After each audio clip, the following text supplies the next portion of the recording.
Saudara, berbagai jenis layangan di Festival Layang-Layang warnai langit Shandong Tiongkok, seniman asal Indonesia juga ikut memeriahkan festival ini. Dan informasi ini sekaligus menutup perjumpaan kita di Sapa Indonesia Malam. Saya Liviana Charlisa. Dan saya Cindy Sistiarani. Sampai jumpa.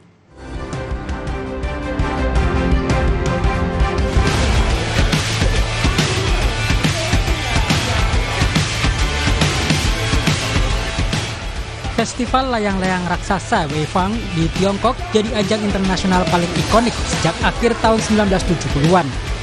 Salah satunya seniman asal Bali turut serta menampilkan karya seni layangan Subali. Layangan dengan tinggi 12 meter dan memiliki diameter lebih dari 3 meter turut meriahkan festival. Tak hanya dari Bali, Indonesia, ada seniman layangan dari 50 negara yang memamerkan layangan raksasa dengan desain menarik.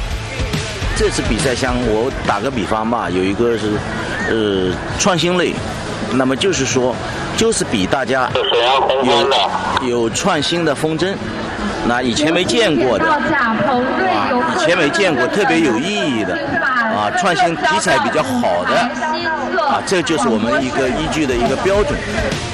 Berbagai ragam bentuk layangan mulai dari naga, panda hingga bentuk kelabang yang memiliki panjang 70 meter menghiasi langit Tiongkok.